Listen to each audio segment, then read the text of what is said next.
The crack had always been there. It ran vertical through the limestone face of Bone Ridge like a wound that had never healed. 3 feet tall, 18 inches wide. And on cold mornings when the air of Harlan County fell silent and the frost pressed down on the Kentucky hills, the crack exhaled.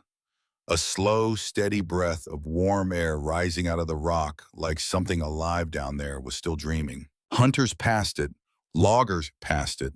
Children threw stones into it and listened to them clatter into silence. Nobody crawled in. It was too narrow, too dark, too much like a mouth. Orla Thorne crawled in on the 11th of November, 1848.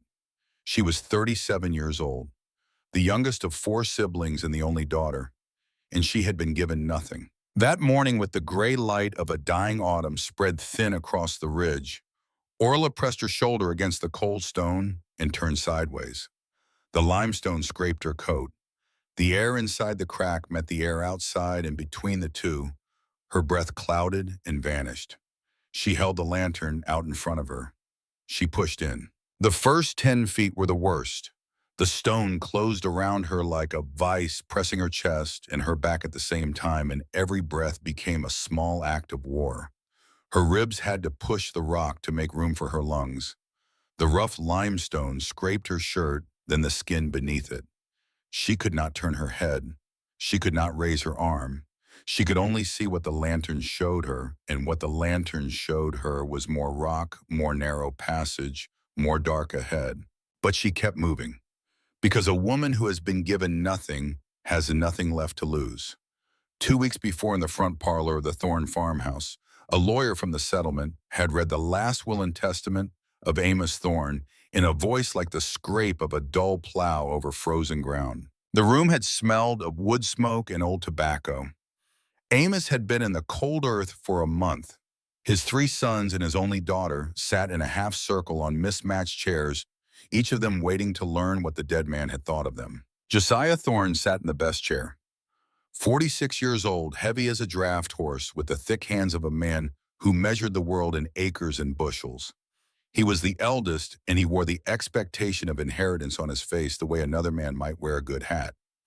Beside him sat Ephraim, the second son, lean and quick-eyed, a timberman who had run the family sawmill for 15 years.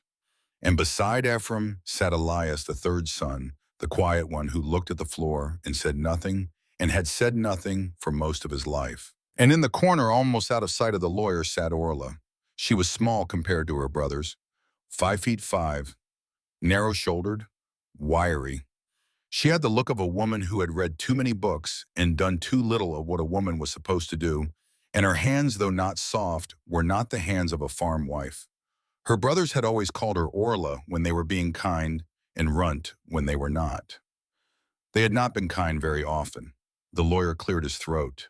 He read out the farm, 260 acres of good bottomland, the main house, the barn, the smokehouse, the orchards, the tools, the grain stored against winter. To Josiah, Josiah nodded slow and satisfied, as if the reading had merely confirmed what God had already decided. The lawyer read out the timber rights, the sawmill, the stand of virgin hardwood on the south slope, black walnut and white oak, the kind of timber that built the fortunes of men who knew how to turn a tree into a dollar.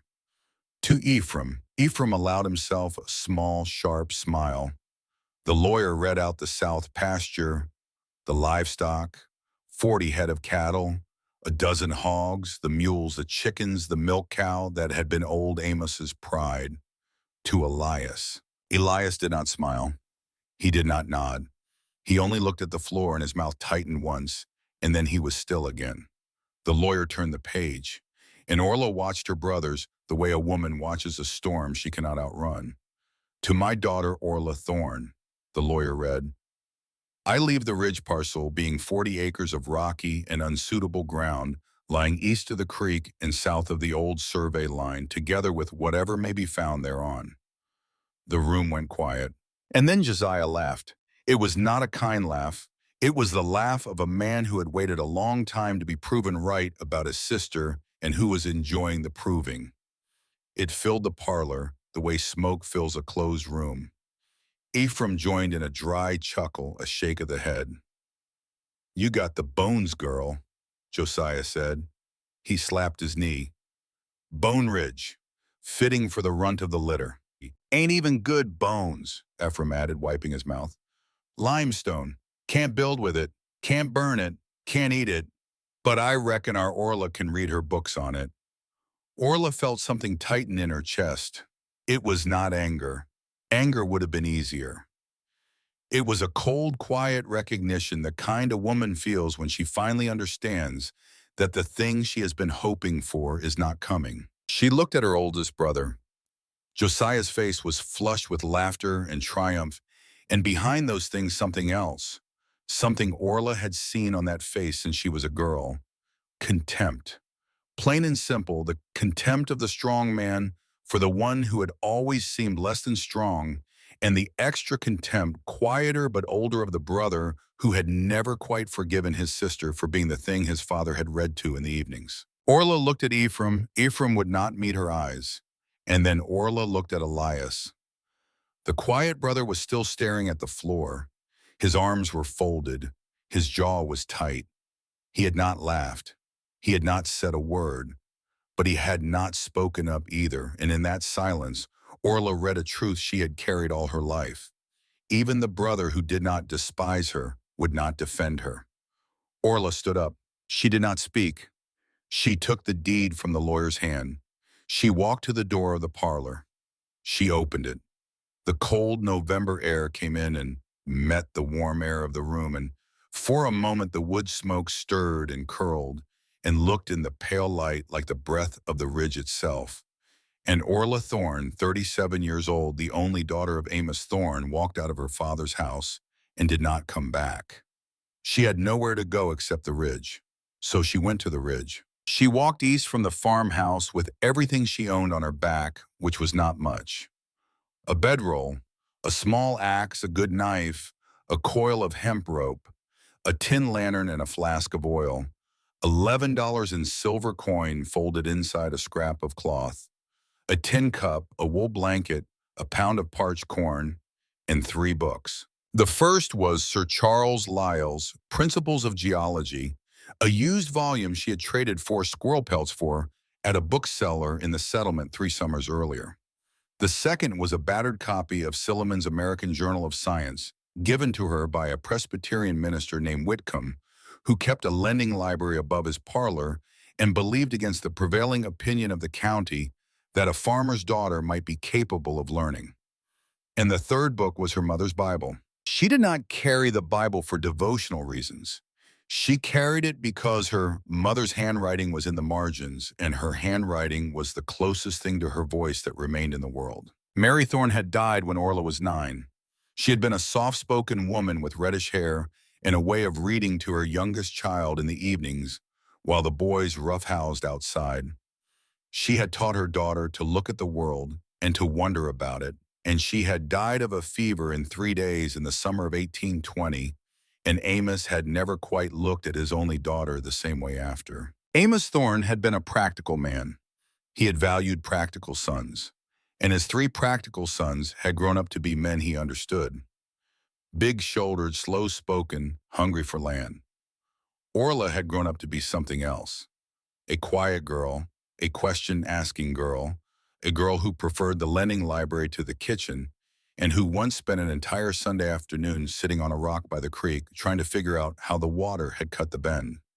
Amos had found his only daughter in the middle of the thinking and had not known what to say, and in the end, he had said nothing at all. That had been the pattern of their lives. A father who did not know what to say, and a daughter who did not know how to be understood. She had stayed at the farmhouse because there was nowhere else to stay. She had done the women's work because there was no one else to do it. She had read her books late at night when the house was asleep and had kept her mind mostly to herself because she had learned young that what was in it embarrassed her brothers. And now the father was dead, and the daughter was walking up a ridge that nobody wanted toward 40 acres of rock that had been given to her as a joke. She crossed the creek on a fallen hickory, the bark rough and frost-slick under her boots. She climbed through a stand of tulip poplars whose leaves had gone the color of old gold, a soft and ancient gold that felt in the thin November light like the color of something that had been and was leaving. The slope steepened, the soil thinned, the trees gave way to cedar scrub, and then to bare rock, pale gray limestone, fractured and weathered, covered in patches of lichen that were themselves the color of bone. And there she stood at the top of Bone Ridge, with her new inheritance spread out around her. It was a narrow shelf of stone, perhaps 30 feet wide, at its broadest running north and south for half a mile. On either side, the ground dropped steeply away into cedar and deadfall. Below her to the west, she could see the smoke rising from the chimney of the Thorne farmhouse, where her brothers were now dividing the last of their father's tools. Beyond the farmhouse, the creek. Beyond the creek, the rolling patchwork of fields and pastures that made up the Thorne land. And beyond all of that, the blue receding haze of the Cumberland Mountains fading into distance like a memory losing its edges. Orla stood very still. A cold wind moved across the ridge. It smelled of frost and cedar and old stone. Her coat was thin. The silver in her pocket was all the money she had in the world, and she had 40 acres of nothing. She sat down on a flat outcrop and opened her mother's Bible, not to read, just to look at her handwriting. Mary Thorne had underlined a verse in Isaiah, and in the margin she had written in the small, neat hand Orla remembered from childhood letters one word: wait. Orla ran her thumb over the word. Wait. She did not know what her mother had meant. She did not know if Mary had meant anything at all beyond a note to herself on a quiet Sunday 40 years ago. But Orla sat there on the ridge with the word in her hand and the wind moving across the stone and the sun falling low behind the Cumberlands. And for the first time since her father's funeral, she did not feel angry. She felt patient. She closed the Bible. She wrapped it in its oilcloth. She made camp in the lee of the outcrop out of the wind. She built a small fire of cedar deadfall, and she ate a handful of parched corn and drank from her tin cup, and she watched the stars come out over Kentucky, one by one, patient and far and indifferent to the fact that Orla Thorne owned 40 acres of bone. She slept on the rock, and in the morning she began to walk her land. It did not take long. 40 acres of narrow ridge covered a great deal of linear distance, but very little usable ground. Orla walked the length of her inheritance in 2 hours, and she walked it slowly because she was a woman who had learned to see the world the way her mother had taught her to see it, carefully, with patience, with the belief that a thing observed long enough would eventually tell you what it was. The limestone lay in horizontal beds, heavily fractured. There were sinkholes along the ridge, small depressions where the rock had dissolved and collapsed over centuries. The vegetation was sparse. Red cedars clung to the thin soil pockets. A few stunted oaks held their brown leaves against the wind. Clumps of blue stem grass rattled in the shallow places. There were no springs, no flat ground, no timber worth cutting. Her brothers had been right as far as that went. The land was by any ordinary measure useless. But Orla had not come up the ridge expecting ordinary measures. She had come up the ridge because it was all she had, and so she looked more carefully than the ordinary walker would have looked. She walked with her head down, reading the rock. She knelt beside the sinkholes. She ran her palm along the lichen. She noticed as the morning wore on that the limestone was not merely fractured, but was laced with vertical cracks at irregular intervals, some hairline thin, some wide enough to insert a hand, and some of them breathed. She had read about this in Lyle, the phenomenon of cave breathing, the movement of air in and out of underground voids in response to barometric pressure and to the difference in temperature between the surface and the deep earth. A breathing crack meant a void below. A void meant a passage, and in limestone country, a passage could mean anything. She stopped at the first breathing crack. She found a small fissure no wider than her hand, and she held her palm in front of it and felt the air. It was cold compared to the November air. It was not cold compared to the inside of a living thing. Warm, in fact, to a woman whose hands were nearly numb. She estimated from what she had read that the cave air maintained a steady temperature year-round, insulated from the seasons. In summer, it would feel cool. In winter, it would feel warm. She thought about that for a long moment. Then she kept walking. She found larger cracks, one she could almost fit her forearm into, another that exhaled so steadily that the grass in front of it moved as if someone were breathing on it.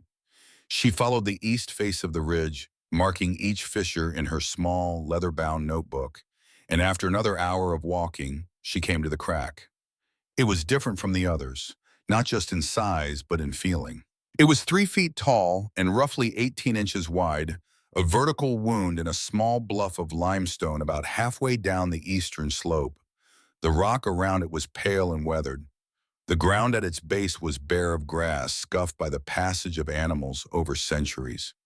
And the air that came out of it was not a thin breath, but a steady, persistent flow, a column of warm, clean air that Orla could feel against her face from 3 feet away.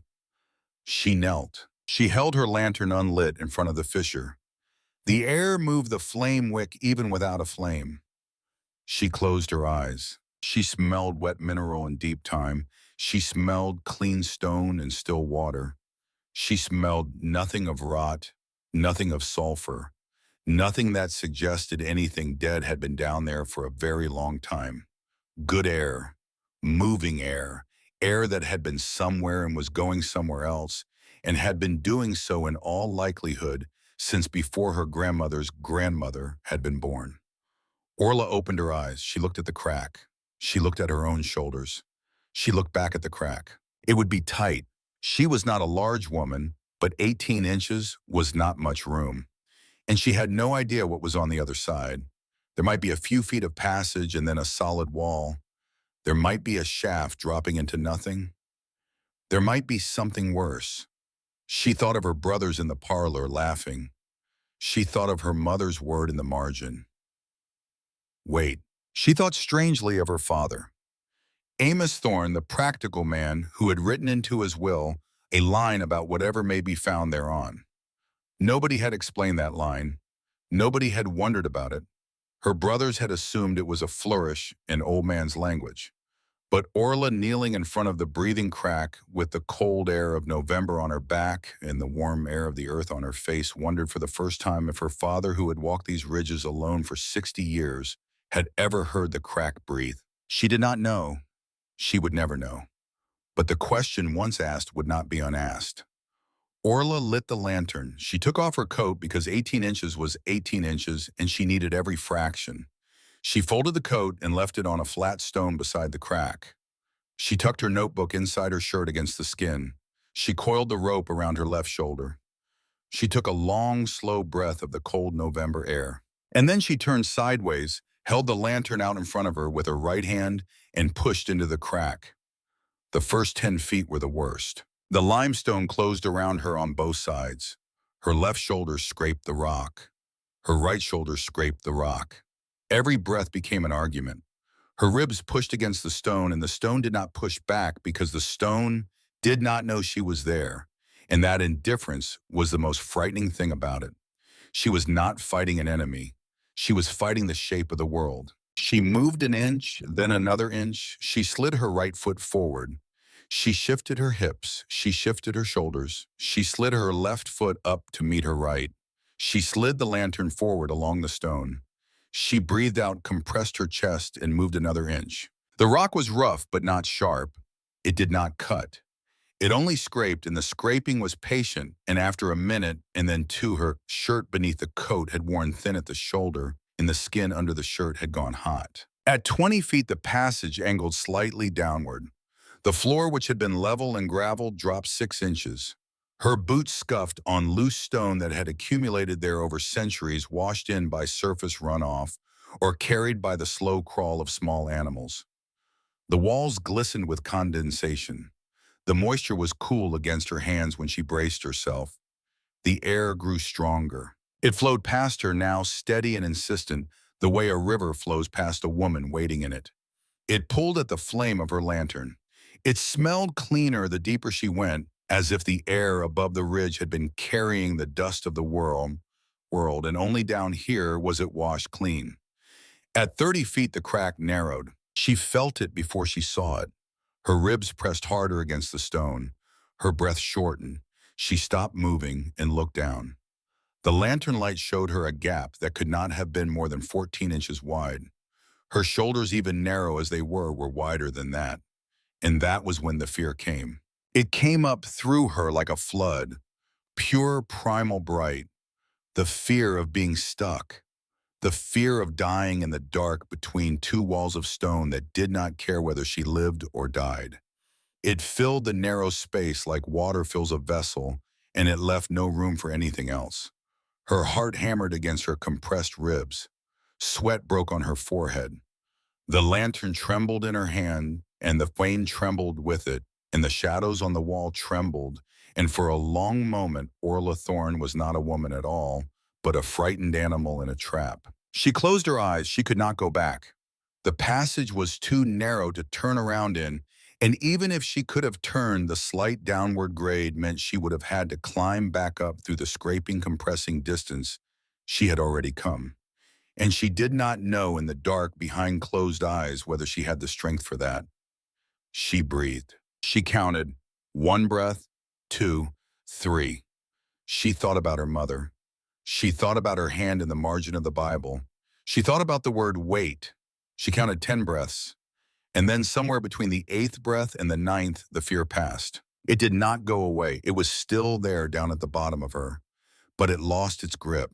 She passed through it the way a person passes through a doorway, from one room to another, from one state of being to another.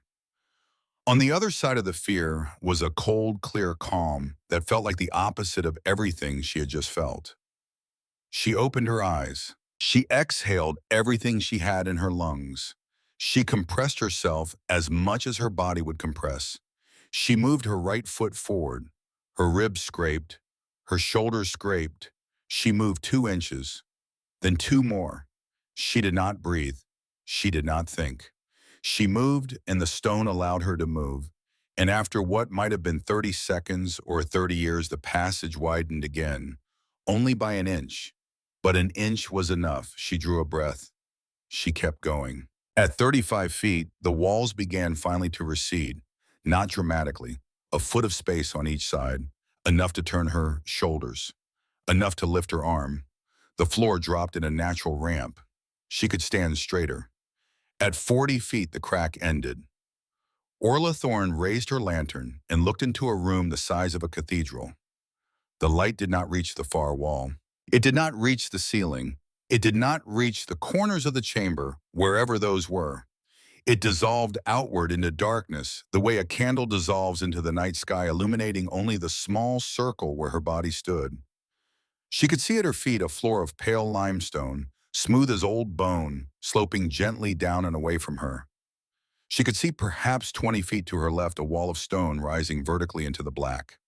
She could see directly ahead of her, nothing at all for a long way, and then very faintly, the suggestion of something that might have been a column or might only have been the edge of her own imagination. She stood in a small ring of light at the edge of an enormous dark, and the dark did not press in on her the way the crack had pressed in. The dark was open. It was vast. It had depth. It had height. It had dimensions so far beyond the reach of her lantern that standing at the edge of it was almost like standing at the edge of the sky. She shouted. Not a word, a single sound, a syllable pushed out of her chest. And the echo came back. Once, twice, 3 times. Each return fainter and farther than the last, each one arriving from a different direction, as if the room were speaking back to her in voices she could not quite place. The shouts faded.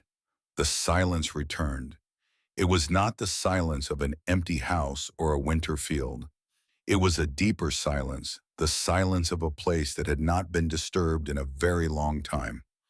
Orla stepped forward. The floor was remarkably even. It was a natural pavement of water-smoothed limestone, dry and solid under her boots. Her footsteps echoed with a quality she had never heard before, a resonance that was not sharp, like footsteps in a church, not flat, like footsteps in a room, but something deeper and sustained, as if the stone itself were vibrating in a low sympathy with every foot that fell upon it. She walked 30 paces. The lantern reached the far wall, but it was not a wall. It was a formation, a great curtain of flowstone 30 feet high, cascading down out of the unseen ceiling in frozen ripples of cream and amber and the palest rose. The light of her lantern passed into the thin places at the edges and lit them from within so that the stone seemed impossibly to glow. It was as if the rock were holding a fire inside itself, a very old and patient fire that had been burning there long before people had learned to make fire at all. Orla's hand shook. The lantern shook with it. The light on the flowstone shook. And for the first time in her adult life, Orla Thorne, the quiet youngest child who had taught herself not to feel things too deeply because feeling had never seemed to help, her felt something rise in her chest that she could not name. She turned slowly. As her eyes adjusted and the light explored the chamber revealed itself in pieces. Stalactites hung from above. She could see them now, their tips catching the light, some slender as icicles, others blunt and thick as the pillars of a church. The ceiling, wherever it was, had to be 40 feet overhead, perhaps more. From the floor, stalagmites rose in cones and columns of every height. Some were knee-high, some were taller than she was, and in several places where the stalactites and the stalagmites had grown toward each other across thousands upon thousands of years, they had met and joined and become complete columns running from the floor to the unseen ceiling, like the pillars of the cathedral the chamber so resembled. Along the walls, the limestone had been sculpted by the slow work of water into formations of a variety that seemed almost impossible. Draperies of stone hung in folds as delicate as cloth. Along the base of one wall, a series of thin walls of calcite, no thicker than a finger, had dammed a flow of water into terraced basins, each one holding a shallow pool of perfectly still water, clear as glass, that reflected the lantern light back up into the stalactites above. In an alcove off to her right, a cluster of strange, twisted tendrils of stone that seemed to defy gravity, curling in spirals and corkscrews, covered the wall like frozen coral. It was beautiful beyond speaking. It had been here, beautiful and unseen, for longer than any human memory could measure. Orla sat down on a flat-topped stalagmite that had been worn smooth by some ancient flow of water. She opened her notebook and she found that her hands were shaking. Not with cold, not with fear, with something else. The simple, overwhelming fact of what she had found. She steadied the pencil against the page. She wrote the date, Sunday the 12th of November, 1848. She wrote that she had entered a crack on the east face of Bone Ridge, and that the crack was approximately 40 feet long and very narrow, and that it opened into a chamber of extraordinary size.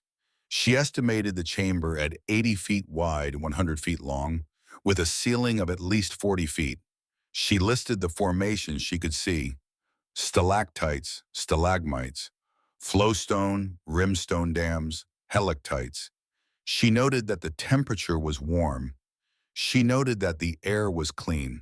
Then she paused, and then beneath the careful scientific observation and handwriting, slightly different from the careful hand above, she wrote a second line.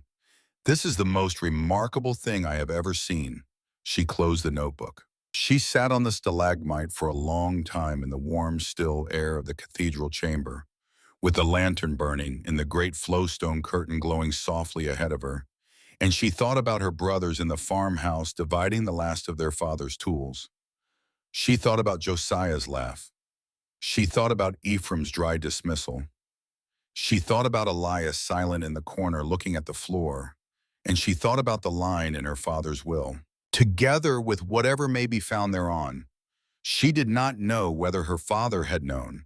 She did not know whether he had suspected. She did not know whether the line was nothing at all, a lawyer's turn of phrase, or whether it was something else, a quiet message from a practical man who had never quite learned how to say a kind word to his only daughter. She would never know. But sitting in the cathedral chamber with the lantern on a stalagmite and the great curtain glowing ahead of her, Orla found that the not knowing was for the first time in her life all right. The ridge had given her an answer. The answer was not the one her brothers had assumed. The answer was not the one the world had assumed. The answer was here. It had been here all along. And she, Orla Thorne, the runt, the youngest, the one who had been given nothing, was the only one who had turned sideways and looked. She spent 3 days exploring before she made her decision. She found that the cathedral chamber was only the beginning. Behind the great flowstone curtain, a passage descended steeply for 60 feet and opened into a second room, smaller than the first, but struck through with a different kind of beauty. This room was dominated by a pool, a still clear body of water perhaps 40 feet across, fed by a slow drip from the ceiling that had been falling, she calculated, from what she had read, for tens of thousands of years. The pool's edges were rimmed with calcite that had built up over millennia into a basin of such regularity that it might have been designed by an architect, except that no human hand had ever touched it. Beyond the pool chamber, she crawled through a low passage on her hands and knees for 20 feet and came out into a third room, long and narrow like a hallway. The walls of that room were covered in a dense growth of soda straws, hollow tubes of calcite no thicker than a drinking reed hanging from the ceiling in clusters so tight they looked like the inverted canopy of a crystalline forest. The soda straws were fragile. A single breath could have broken them. Orla moved through that room with a reverence that bordered on fear, terrified that her lantern flame or her clumsy human body would destroy something that had taken centuries to form. She mapped as she went. She had no instruments, only a small compass and her own paced steps, but she mapped carefully, drawing chamber shapes and passage connections in her notebook. The system proved to be extensive. At least a dozen rooms of various sizes connected by passages that range from comfortable walking height to belly crawl squeezes.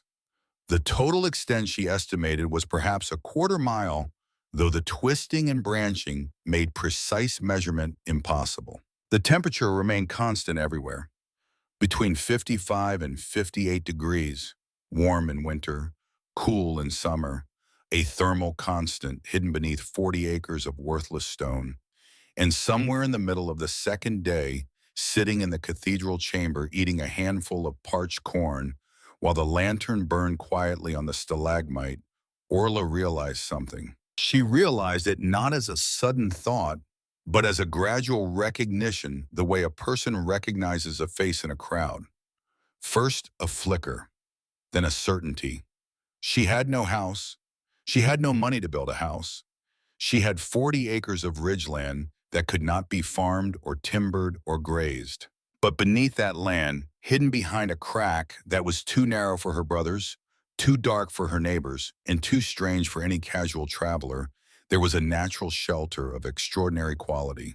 Dry, warm, spacious, with good air and clean water.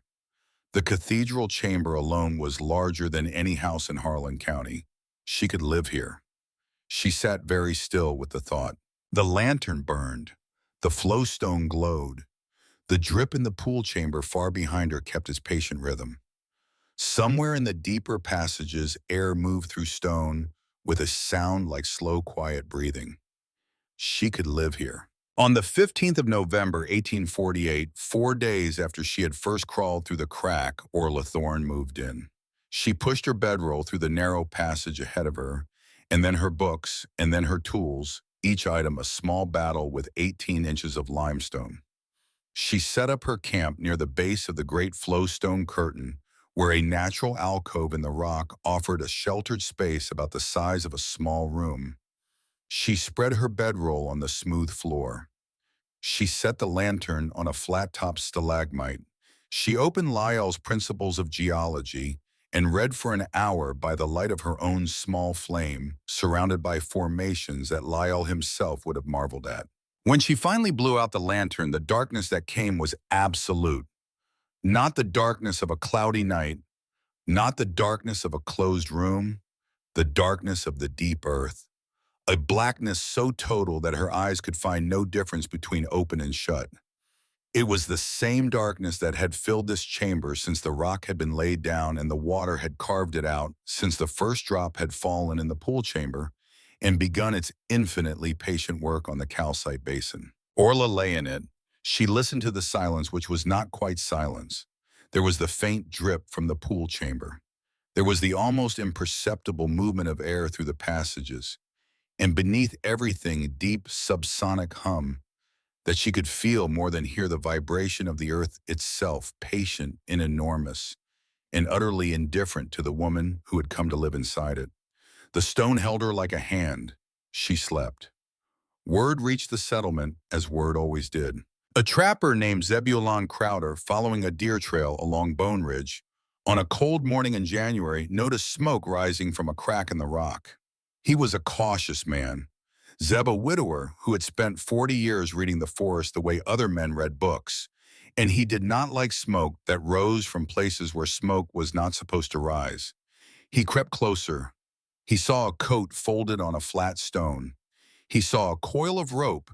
He saw the print of a boot in the soft frost. He called out. After a long moment, a voice answered from inside the rock. A woman's voice. "Who's there?" Zeb Crowder put his hand on his rifle and took it off again when he heard her. A woman's voice from inside a ridge was not the sort of thing his rifle had ever been of use against. "Zebulon Crowder," he said. "Who in God's name are you?" There was a silence. Then the voice came again, calm as a woman answering her own door. "Orla Thorne, I live here." Zeb did not go in. He went back to town and he told everyone he met that Amos Thorne's daughter had lost her wits and was living inside Bone Ridge like a fox in a burrow. And the story ran through the settlement with the speed that such stories always run, and it ran faster. Perhaps because a woman alone in a cave was the kind of story a small town kept on its tongue longer than a man alone in a cave would have been. By the time it reached Orla's brothers, Orla was eating corn mush for breakfast in the warm stone glow of the cathedral chamber 40 feet below the ground, with the flow stone curtain burning amber in her lantern light. She did not know yet that the story had reached her brothers. She did not know yet that Josiah Thorne up in the farmhouse had set down his coffee cup slowly and said to nobody in particular that something was going to have to be done about the girl. She did not know yet that Josiah Thorne, a week later, would saddle a horse and ride up the ridge to look at the crack for himself, that Josiah would stand there in the February cold with his coat pulled tight and his breath clouding the air, and that he would look down at the footprints in the snow and at the faint plume of warmth rising from the narrow dark, and that his face would change. Slowly, not with contempt, with something else. Something that Orla Thorne, the run of the litter, would learn to recognize in the years to come. The look of a man who had just realized for the first time in his life that he had given away something he did not know he owned. The crack had been 18 inches wide when Orla Thorne first pushed into it. By the middle of December, she had made it 20. It was not much. 2 inches of limestone chiseled patiently from the narrowest point of the passage, the point where her ribs had pressed against stone and her heart had hammered, and the old primal fear had risen up her throat. She could have made it wider. A person with blasting powder could have opened it in a morning. But Orla had no blasting powder, and she had no desire, even if she had had the means to tear open the rock that had kept this place hidden for 10,000 years. She worked with a hammer and a chisel. She worked by the light of her tin lantern. She worked one careful stroke at a time. The sound of it carried. Every strike of the hammer sent a sharp crack echoing down the passage and out into the cathedral beyond, where the echo was caught by the great flowstone curtain and returned to her softer, slower, as if the chamber itself were considering what she was doing and had decided for reasons of its own to allow it. She worked 2 hours each morning and 2 hours each afternoon for 14 days. When she was finished, the narrowest point of the crack had gone from 14 inches to 20, and that was the difference between a passage that left a person breathless and a passage that only left them scraped. She slept on the stone. She ate parched corn and dried venison, and when she could fresh rabbit from the snares, she sat on the ridge above. She drank from the pool in the second chamber water, so clean it had no taste at all, filtered by 100 feet of limestone, and cold as a January creek. She read Lyell's geology for the 3rd time and began to take her own notes in the margins, small careful annotations where she agreed with the Scotsman, and small careful annotations where she did not. She built a sleeping platform of cedar planks raised a foot off the floor to keep her bedding dry. She built a small desk from scavenged wood, wedging it into the alcove near the flowstone curtain, where the amber light of the stone reflected most kindly onto the page. She built shelves for her books. She built hooks along a natural fissure in the wall for drying herbs.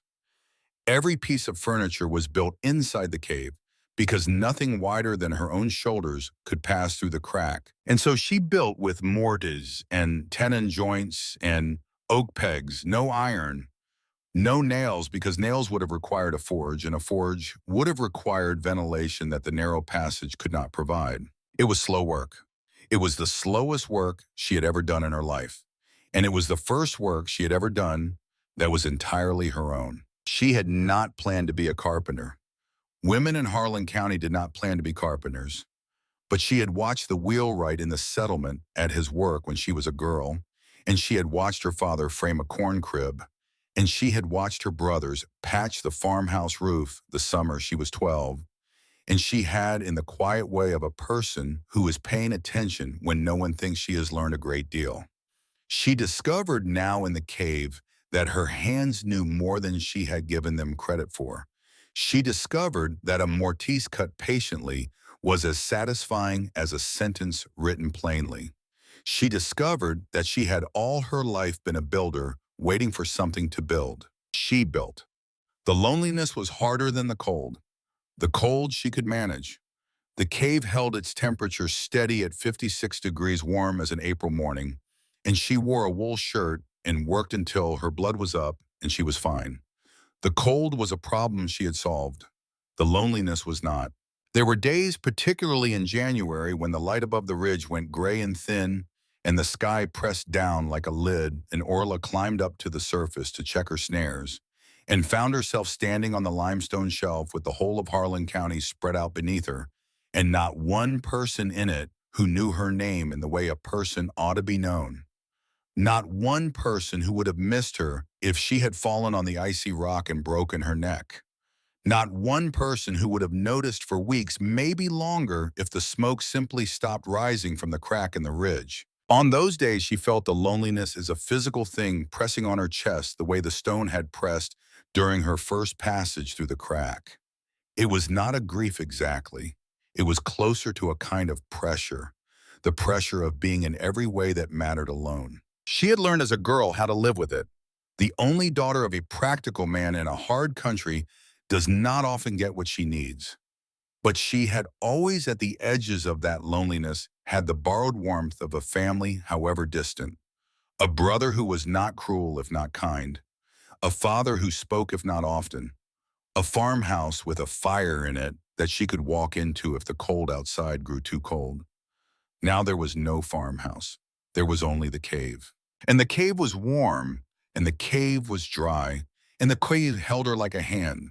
But the cave was also silent, and the silence had no voice to answer her when she spoke. So she worked. Work was the medicine.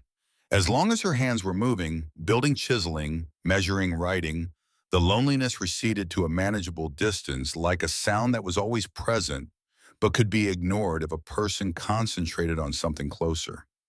She learned that first winter that purpose was a stronger medicine than rest. She learned that a woman can survive almost anything if she has a reason to get up in the morning. Her reason was the notebook. It had started as a diary. It had become something else. By the middle of January, Orla had filled the first small leather-bound book and had started the second, and the second was not a diary at all. It was a survey, a systematic, methodical survey of the cave system. She was mapping every chamber. She was measuring every passage. She was cataloging every formation. She was tracing where she could the slow movement of water from the drip in the pool chamber through a series of natural channels toward what she suspected was a spring on the south face of the ridge. She was, in short, doing the work of a scientist. She was a farmer's daughter with a borrowed books and no university behind her, and she knew that full well.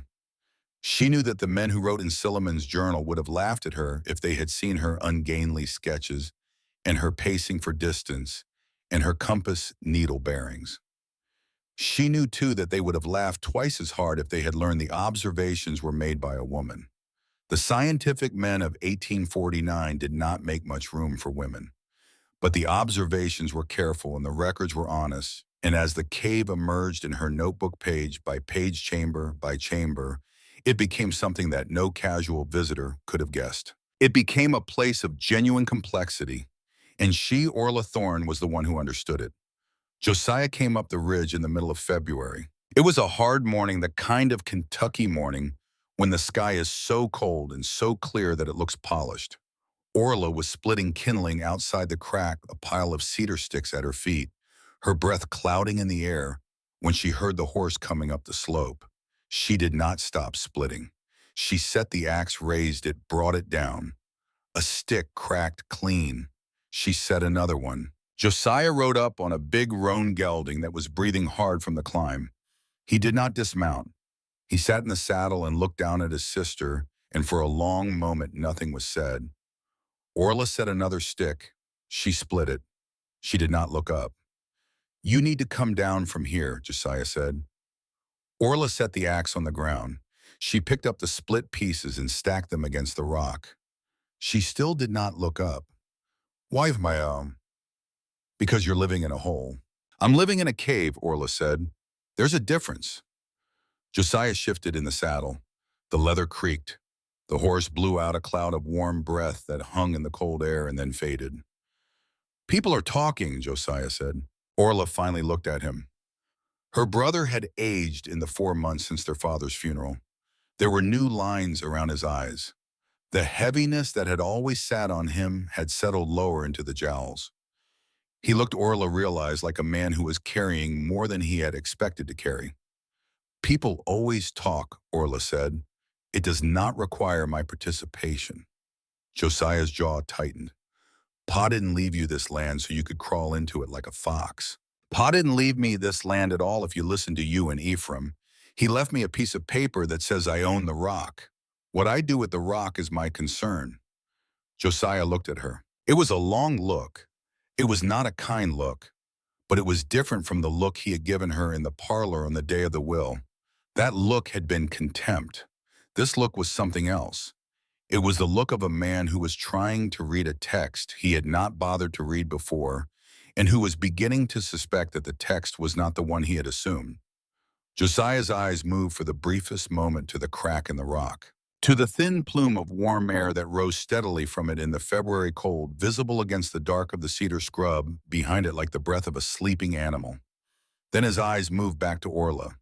"You've changed," Josiah said. "I found something worth changing for." Josiah did not ask what she had found. He wanted to. Orla could see the question moving in him. But Josiah Thorne was a man who had spent 46 years being right about his sister, and to ask what was in the cave would have been to admit that he might not have been right about something, and Josiah was not a man who knew how to make such an admission. He turned the roan. He touched his heel to its flank. He rode back down the slope the way he had come, and the hoofbeats faded into the valley, and Orla stood beside her stack of kindling in the cold February morning, with the breath of the cave rising warm behind her, and she thought for a long moment about the look her brother had given the crack. Then she picked up the axe. She split another stick. Spring came to the ridge. It came slowly, the way spring comes to the Kentucky hills, in inches rather than feet. The cedars held their green through the last snows. The oaks on the lower slopes began to push tight red buds at the tips of their branches. The creek in the valley ran loud with meltwater, and a thin fuzz of new grass appeared in the sheltered hollows. At the mouth of the crack, where the warm breath of the cave met the cooling surface air, a little microclimate had developed over the winter. Ferns grew there, mosses, a few small pale plants that Orla could not name that thrived in the constant humidity of the passage's exhalation and in the low light of the sheltered overhang. She noticed them one morning in April when she came out to wash her face in the cold runoff from a spring farther up the ridge. She knelt by the crack and looked at the ferns. She had seen ferns all her life, but these were unusual. Their leaves were smaller than any maidenhair she had ever seen, and the green was paler, almost silvery. She ran a fingertip along a frond. It was soft as the hair of a cat. She wrote them down in her notebook. She did not know then that those ferns would one day bring another woman to her door. She was still in April of 1849, a woman living alone in a hole. The stranger came on a Tuesday afternoon. He came up the ridge on foot, not on horseback, because the horse was a kind of animal that did not easily climb limestone. And he led behind him a mule loaded with wooden cases of surveying equipment. He was tall. He was angular. He had a shock of white hair that fell across his forehead in a way that suggested he had more urgent things to think about than his hair.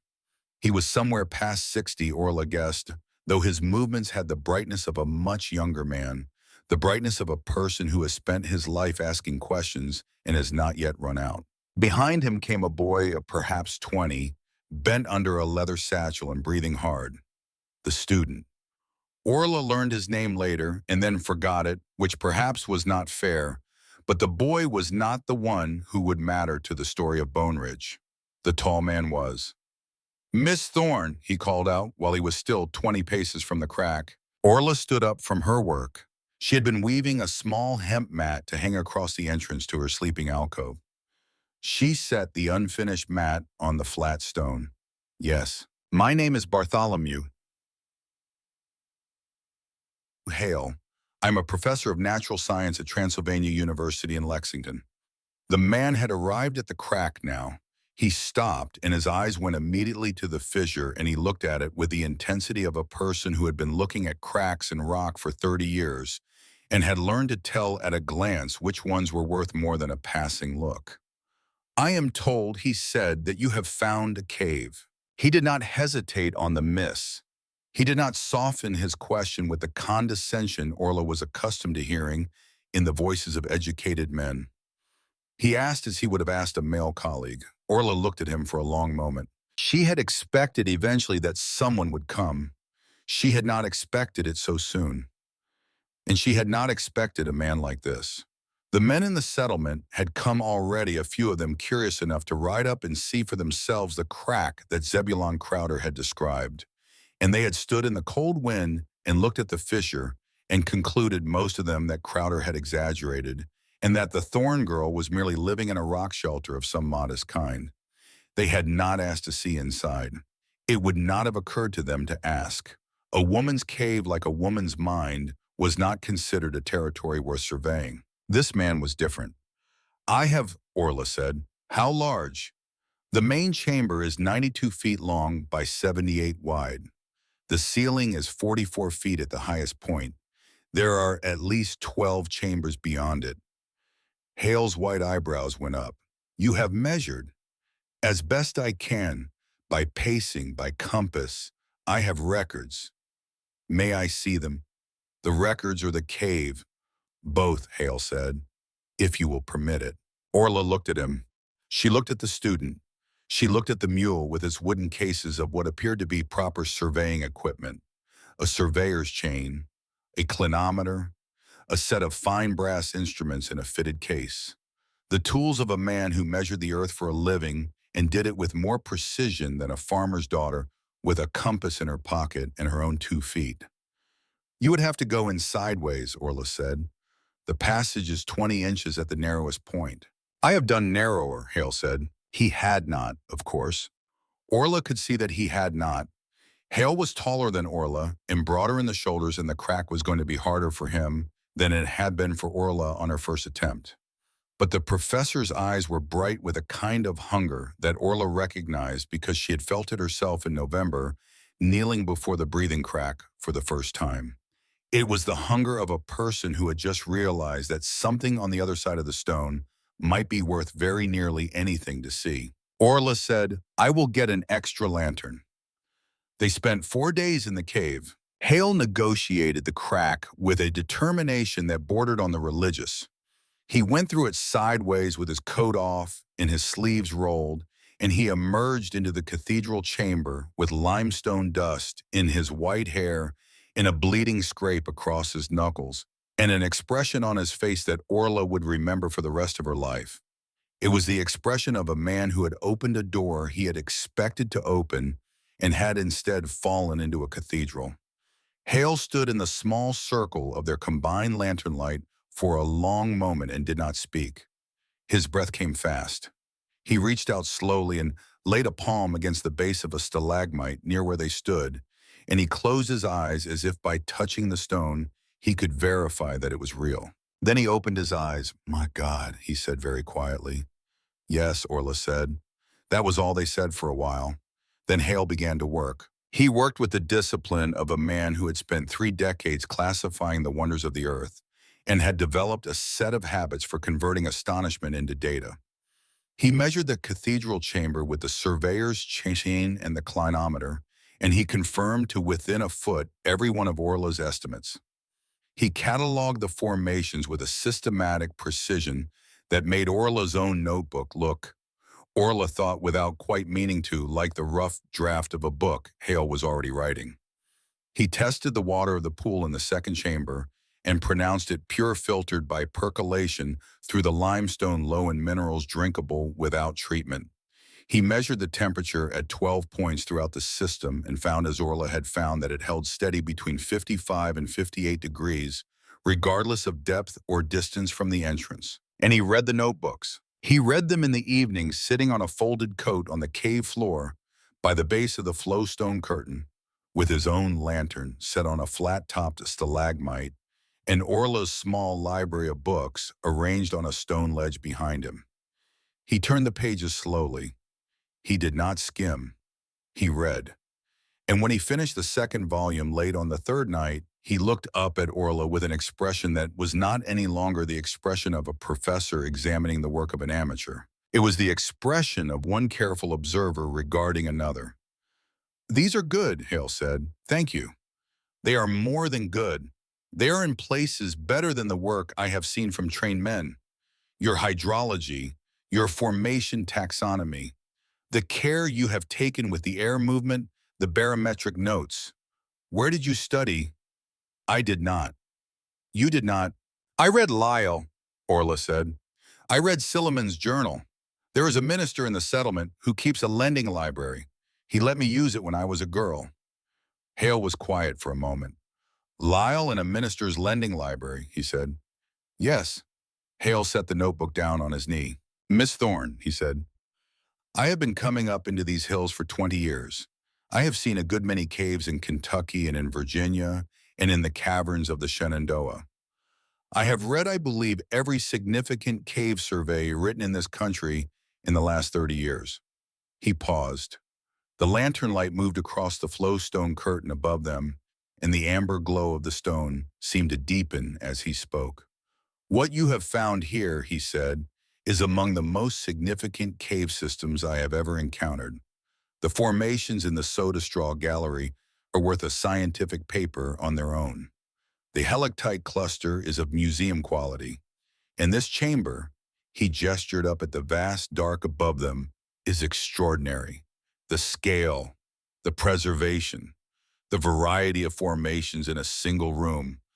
I do not exaggerate when I say that this is a site of genuine scientific importance." Orla did not know what to say to that. She had known in some quiet corner of herself since the first afternoon. She had known when she raised the lantern, and the light had dissolved into the dark, and the echo of her voice had come back to her 3 times from directions she could not fix. But to hear it said plainly by a man whose job it was to know such things was different from knowing it herself. "There is also," Hale said, "a practical matter. A practical matter. Cave tourism is becoming a significant industry in this state. Mammoth Cave has been receiving paying visitors for 30 years. There are operations at Diamond Cave, at Saltpeter Cave, at a dozen sites across Kentucky. People will pay good money to see a place like this. Not all of them will be people of science, but some of them will be, and all of them will leave having seen something they will remember for the rest of their lives." Orla looked up at the great flowstone curtain. The lantern light burned soft and patient on its amber folds.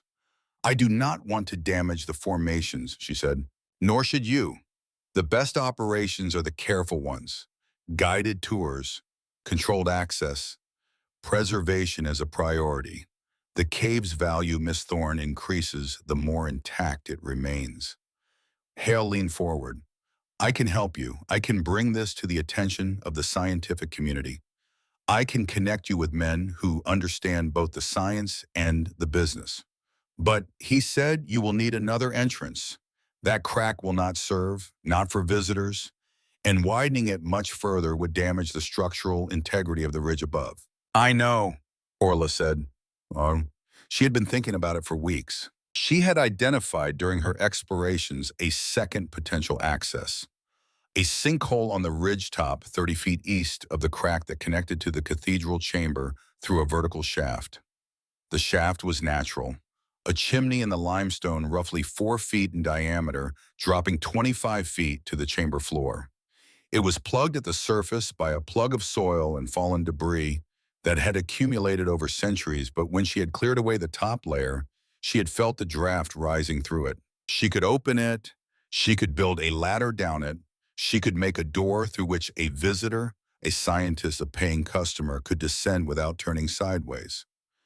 It would take work. It would take the kind of work that killed careless people.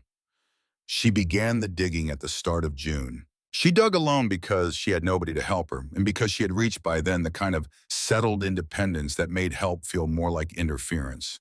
She lowered herself into the shaft on a rope tied off to a cedar stump on the ridgetop. She hauled out the loose debris in a leather bucket.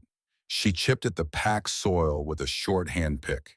She worked the first 10 feet in a week, and then the next 10 feet in 2, and then the last 5 feet took her the better part of a month because at 5 feet above the chamber floor, the shaft widened slightly, and the walls were loose, and every blow of the pick threatened to bring down a slide of rotten limestone onto her head. Twice a rock fell past her that would have killed her if it had not fallen past. The first time was a chunk of limestone the size of a man's head. It came loose from the wall above her without warning while she was chipping at the floor of the shaft, and it whistled past her left ear and struck the stone near her boots hard enough to send up a white burst of dust. She stood very still for a long time after that. She climbed out of the shaft. She sat on the cedar stump in the June heat. Her hands were shaking. She thought for the first time since November about her brothers. She thought about what Josiah would have said if the stone had struck, and Orla had died down there, and they had found her days later at the bottom of a shaft on a ridge that nobody had ever wanted. She thought Josiah would have said, well, the runt got what she was always going to get. She climbed back down into the shaft and kept digging. The second time was worse. It was the middle of July. She had almost broken through. The last of the earthen plug was thin, and she could feel the air of the cathedral chamber rising through the cracks around her boots, warm and clean. She was working by lantern light in the shaft, and the lantern was set on a small ledge she had chipped into the wall above her head. She struck downward with the pick, and the pick went through, and the last of the soil plug gave way beneath her. Orla dropped. She dropped 5 feet. She landed on stone. Her left ankle twisted under her. Above her, from the lip of the shaft where she had been working, a section of loose wall broke free, dislodged by the vibration of the breakthrough. It came down in pieces, small pieces mostly. Gravel, fist-sized chunks. One larger rock, perhaps 20 pounds, that struck her shoulder as she tried to roll away and drove her flat on her face against the cathedral floor. The lantern up in the shaft toppled off its ledge and shattered on the stone beside her. The flame went out. The dark that came was absolute. Orla lay on her face in the dust, in the broken limestone, and she did not move because she was not sure yet whether she was alive. Then the pain in her ankle came up her leg, and she understood that she was. She did not know how long she lay there. It could have been 5 minutes. It could have been an hour. The dark of the cave pressed down on her the way the ceiling of a closed coffin might press down. Her own breath, loud in her ears, was the only sound except for the faint, impatient drip from the pool chamber far behind her. She reached out with her right hand and felt stone. She reached out with her left and felt stone. She could not see her own hand in front of her face. She dragged herself slowly toward the direction she thought the alcove lay. Her left ankle would not bear weight. Her right shoulder was numb, and when she touched it, her fingers came away wet. She did not know how badly she was hurt. She thought very clearly and very calmly that she might die down here. Nobody knew she was in the shaft. Zebulon Crowder had not been back since January. Her brothers did not come up the ridge. Hale had gone back to Lexington. There was no reason for anyone to check on her. She could lie in the dark for days. She could lie in the dark until her food in the alcove ran out, and then she could lie in the dark for a week longer, and then she could lie in the dark forever. She found the base of the flowstone curtain by touch. She leaned against it. She closed her eyes, though it made no difference. She listened to the drip. It had been falling, she knew, for tens of thousands of years. It would fall for tens of thousands of years more. The cave did not know her. The cave did not care. But the cave was warm, and the stone at her back was the stone of the formation she had first seen glowing amber in her lantern light on a November afternoon. And in the dark, she found that she was not as afraid as she had thought she would be. She thought about her mother. She thought about the words she had written in the margin. Wait. She waited. She had been in the dark for what she later estimated was about 50 hours when she heard the voice. It came from very far away at first, from the mouth of the shaft above, a man's voice calling her name. Orla! She did not answer right away. She was not sure she was not dreaming it. Orla! You down there! It was her brother's voice. It was not Josiah's voice. It was not Ephraim's voice. It was the third brother's voice, the quiet one, the one who had said nothing in the parlor on the day of the will.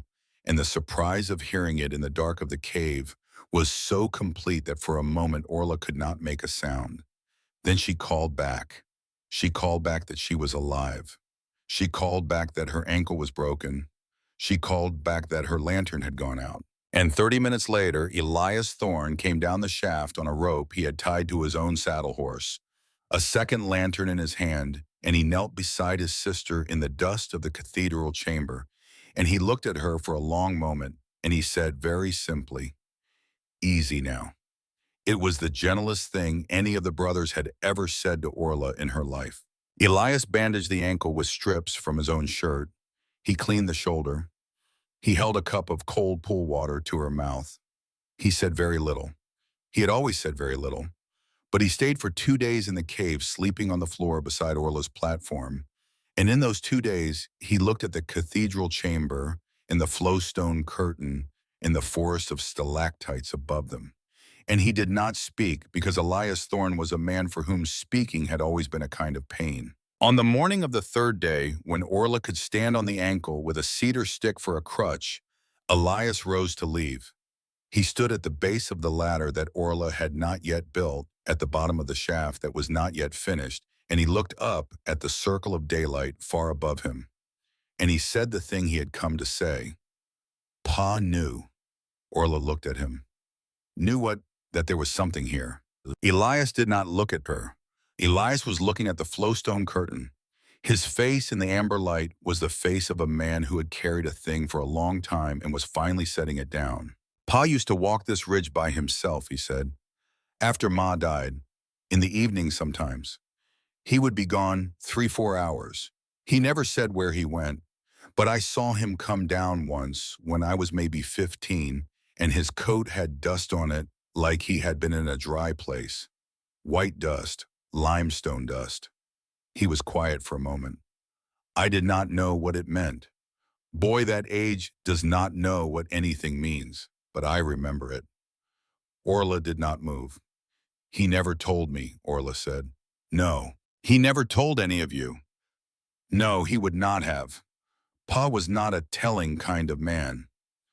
Elias's jaw worked. But when the will got read and you got the ridge and Josiah and Eve were laughing, I remembered the dust. I remembered the evenings. And I thought maybe Pa knew. Maybe he was leaving you the thing you were the only one who would find. He looked at her now. His eyes were wet. I should have said it in the parlor, he said. I should have said something.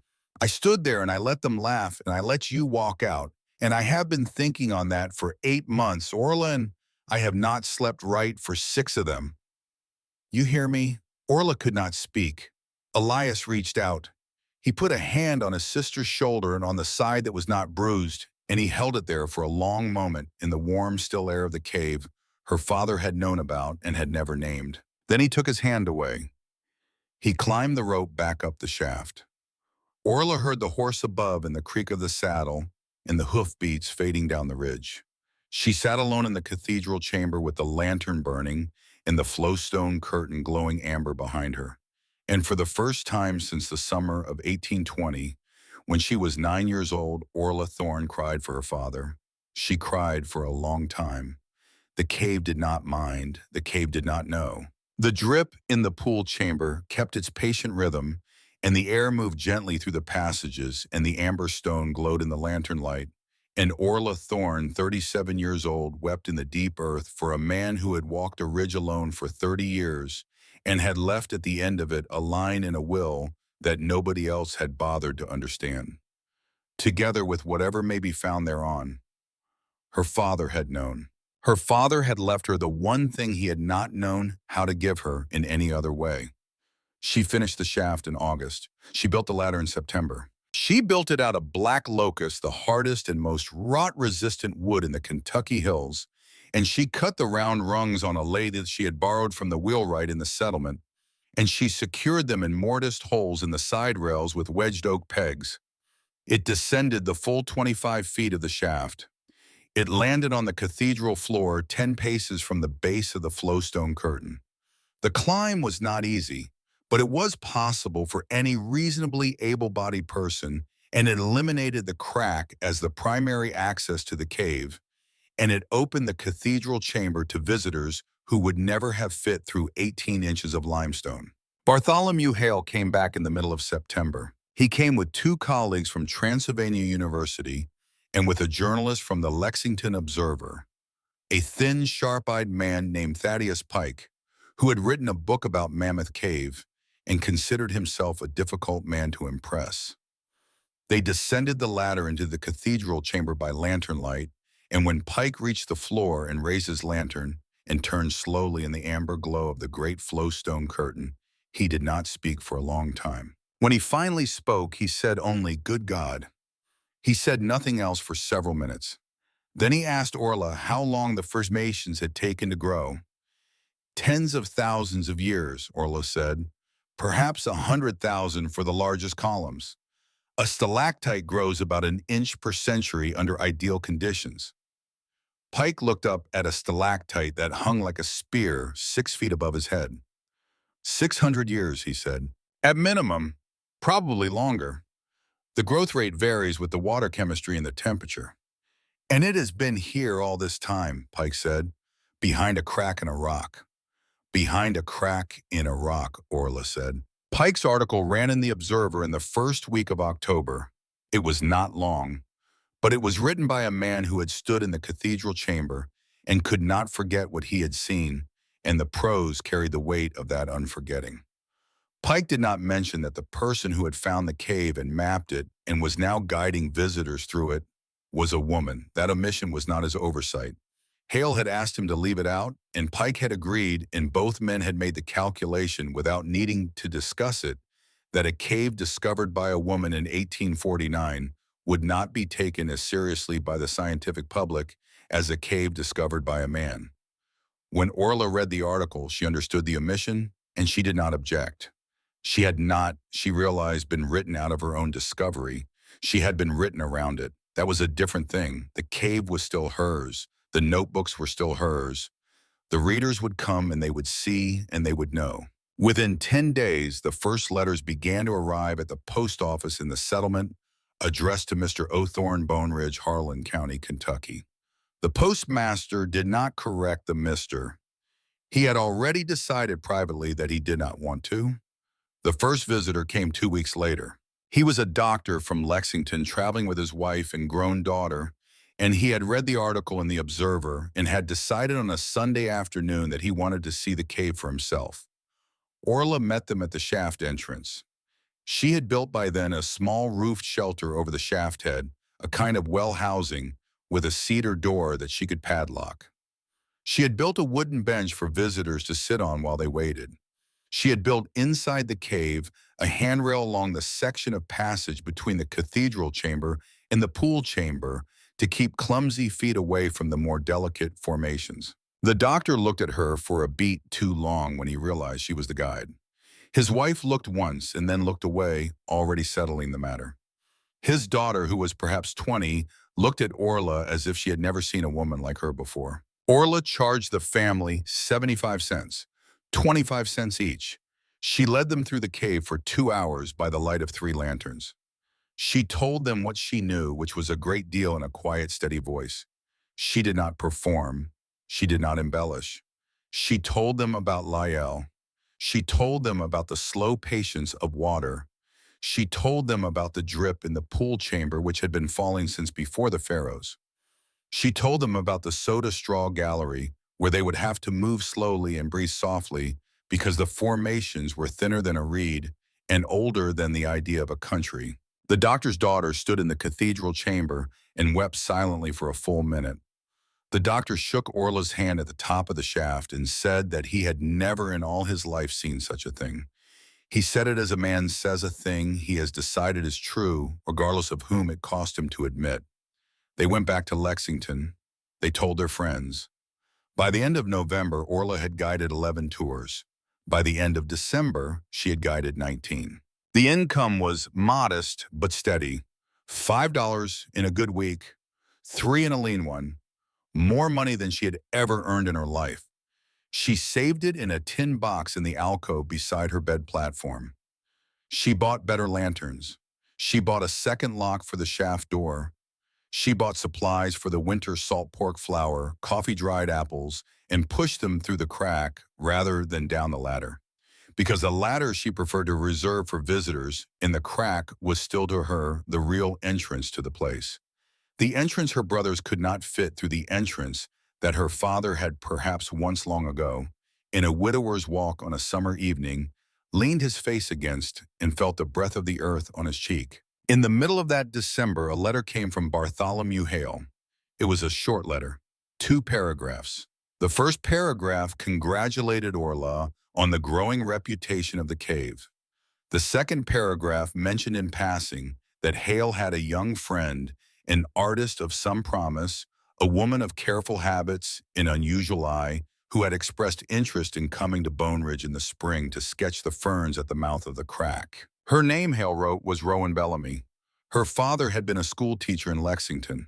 He had died the previous year, and she had a small inheritance and few family obligations, and she drew plants the way good men drew maps. She worked in graphite and watercolor. She was, Hale said, the finest botanical illustrator he had ever met outside the Eastern universities. Would Orla permit her to visit? Orla read the letter twice by lantern light, sitting at her small desk in the alcove by the flowstone curtain, with the amber glow of the great formation lighting the page. She thought about the ferns at the mouth of the crack. She thought about the small, unnamed plants growing in the sheltered overhang, where the warm breath of the cave met the cold air of the outside world. She thought about how she had noticed them in the April morning, and how she had written them in her notebook, and how she had never quite known what to do with the notation, because she was not a botanist, and because no one had ever asked. She picked up her pen. She wrote back in a careful hand that Miss Bellamy would be most welcome at Bone Ridge in the spring. She sealed the letter. She set it in the tin box with the money. She blew out the lantern. She lay down on her platform in the absolute dark, and she listened to the drip, and she thought about the word her mother had written in the margin of the Bible. Wait. She smiled in the dark for the first time in a long time. She had waited. Rowan Bellamy came up the ridge in the first week of June. It was a warm morning, the kind of warm that Kentucky only gives out in the last days before the heat turns heavy, and the air on Bone Ridge still had the cedar green smell of spring in it. Orla had been expecting her for 3 weeks. She had swept the shelter over the shaft. She had laid a fresh cedar plank across the 2 stumps that served as a bench. She had, without quite meaning to, washed her hair in the Cold Spring runoff that morning. She did not see Rowan coming at first. She was kneeling at the mouth of the crack, trimming a dead frond off one of the small, pale ferns she had been watching all spring when she heard the scrape of a boot on limestone above her and looked up. A woman was standing there. She was tall. She was taller than Orla, though not by much. Auburn hair pulled back in a practical knot at the base of her neck. A plain brown traveling dress with the sleeves rolled to the elbow. A canvas satchel on her shoulder. A magnifying glass on a cord around her neck hanging against her sternum like a pendant. And her hands, Orla noticed her hands were stained at the fingertips with ink in a way she had not bothered to scrub off before the journey. A working woman's hands. Hands that did not care what the rest of the world thought about ink stains. She was 29 years old. Orla learned that later. She looked down at Orla kneeling in the dust by the crack with the shears in her hand and the fern frond between her fingers, and she smiled. It was not a small smile. "Miss Thorne," she said, "I do apologize for coming up alone. The boy at the inn wanted to guide me, but I thought he would only talk the whole way." Orla stood up. She set the shears on the flat stone. She wiped her hands on her skirt. "Miss Bellamy?" "Rowan," she said. "I do not answer to Miss Bellamy well." It was what the schoolmaster called the girls who had not done their lessons. "Rowan, then. And may I call you Orla?" "Please." Rowan said the name slowly as if trying it out, and then she nodded once as if the name had passed some test. Her eyes moved past Orla to the crack in the rock, and then down to the pale silvery ferns, and then down further to the little wet dark overhang, where the warm breath of the cave met the June air, and where the mosses grew in a green carpet that no garden in Lexington could have grown. Her face changed. It changed the way Orla's own face had changed, Orla realized later, on a November afternoon 7 months earlier, when she had first raised her lantern in the cathedral chamber, and the light had dissolved into the dark. She knelt in the dust beside Orla. She did not speak for a long time. She pulled the magnifying glass up from her chest and held it over one of the pale ferns, and she looked, and when she finally sat back on her heels, her eyes were bright in a way Orla had never seen another person's eyes be bright. "Orla," she said, still looking at the fern, "do you know what this is? A fern." "I do not know what this is." Orla looked at her. "I have been drawing ferns for 11 years, Rowan said. "I have drawn every fern in the eastern states that has been named in a proper botanical register. I studied under Professor Hale's predecessor at Transylvania before he retired unofficially, as a woman must, and I can tell you the Latin name of every fern growing between the Ohio and the Cumberland. And this is not a fern I have ever seen." She looked up. "This might not have a name." Orla looked at the small, silvery plant between them. It had been growing here, she thought, for as long as the crack had been breathing. Nobody had ever seen it except her. Nobody had even known to look. "Then you should name it," she said. Rowan Bellamy laughed. It was a surprised, bright laugh and not a polite one. It was the laugh of a woman who had not expected to be spoken to the way an equal speaks to an equal on her first morning in a strange place. "That is not how it is done, Miss Thorne." "Orla." "That is not how it is done, Orla. It has to be described, drawn, submitted, a specimen pressed and preserved. It has to be compared against every known species. You cannot just name a thing." "Why not?" She looked at Orla for a long moment. "Because no woman ever has," she said. "Then it is time one did." Rowan did not answer that. She only looked at Orla, and her expression was the expression of a person who has just met a stranger and has begun, for reasons she cannot quite name, to suspect that the stranger is not a stranger at all. She stayed 6 days. She drew the ferns. She drew the mosses. She drew the liverwort. The small creeping thing that she said after the third morning of careful study, with her magnifying glass, appeared to be an entirely undescribed species, a new thing in the registers of the known world, growing in the shelter of a crack on a ridge that nobody had bothered to climb. She sat cross-legged on the limestone with her drawing board on her knees, and her pencil moved over the paper with the speed and certainty of a woman who had trained her hand for a decade to do exactly what her eye told it to do. Orla watched her sometimes quietly from a little distance because she had never watched anyone work the way she worked. She had seen her father work. Her father had worked with his whole back, with the weight of his body, with the bluntness of a man who measured his life in bushels. Rowan worked with her eyes. She worked the way Orla herself had learned to work. Orla realized on the second day bent over her own notebook in the cave. She saw things. She saw past the surface of a thing to the structure of it. She drew the way Orla wrote, with patience, with reverence, with the conviction that a thing observed long enough would eventually tell you what it was. On the second evening, they sat outside the cabin Orla had built on the ridgetop earlier that spring. A small square thing, 3 walls and a roof open on the east side toward the shaft entrance, a staging cabin more than a dwelling. The sun was going down over the Cumberlands. The light on the ridge was the color of old honey. Rowan said, "You see things." Orla looked at her. "Everyone sees things," she said. "Everyone looks. Not everyone sees." Rowan turned her head toward her. Her eyes in the evening light were the color of the pool in the second chamber, dark and clear and deep. "You sound like my father." Was he a seeing man? He used to say that seeing was the hardest work there is, harder than digging, harder than building. Because when you really see something, you have to accept what is there, not what you expected to find. Your father sounds like a man I would have liked to know. You would have. He was a school teacher. He died a year ago last March. I miss him every day. There was a silence between them, not an uncomfortable one. Orla thought about her own father. She thought about the dust Elias had described, the white limestone dust on Amos Thorne's coat on an evening 30 years ago. She thought about the line in the will. "What did you expect here," she said, "when you came up the ridge?" Rowan thought about it. "Ferns," she said. She smiled a small, private smile. "I found a new species," she said, "in a cave I can feel in the air from 100 yards away, and a woman who lives inside a mountain and talks to me as if I am a colleague instead of a curiosity." She turned to look at Orla full on. "I would say reality has exceeded expectations." Orla did not trust her voice for a moment. "That is a good line," she said when she did.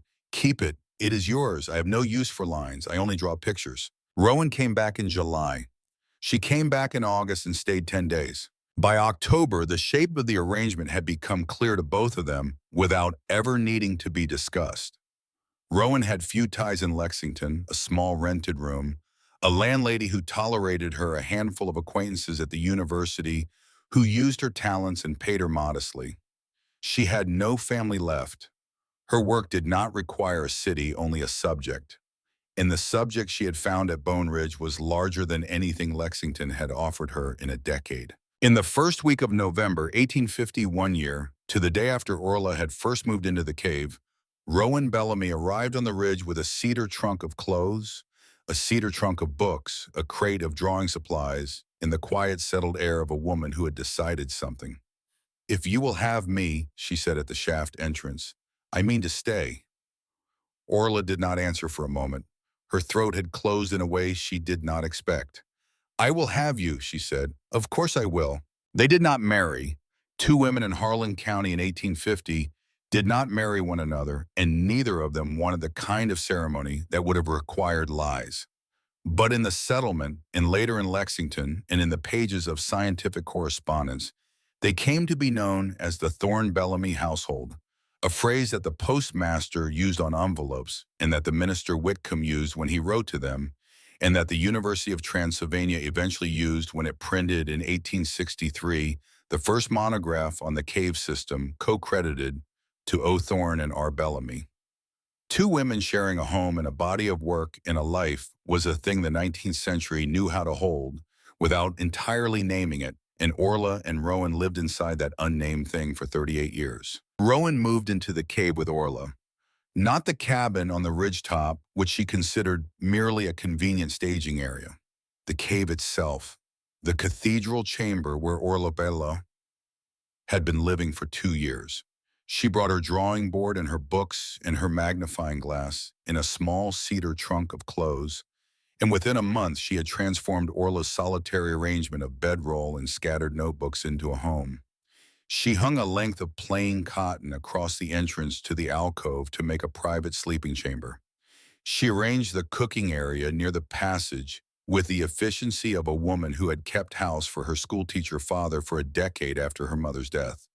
She installed a system of hooks and shelves for drying herbs and storing provisions that used the natural irregularities of the limestone walls so cleverly that visitors in later years would assume the ledges had been carved for the purpose. And she drew. She drew the cave. She drew the flow stone curtain, the great amber glowing wall of stone that she set on her first descent into the cathedral had made her sit down on the nearest stalagmite and fail to speak for 10 minutes. She drew the soda straw gallery by the light of the two lanterns set on the floor, working in graphite with the magnifying glass between her teeth, when she needed both hands capturing the fragile crystalline forest, in a way that no one Bartholomew Hale would later say had ever captured stone. She drew the rimstone dams.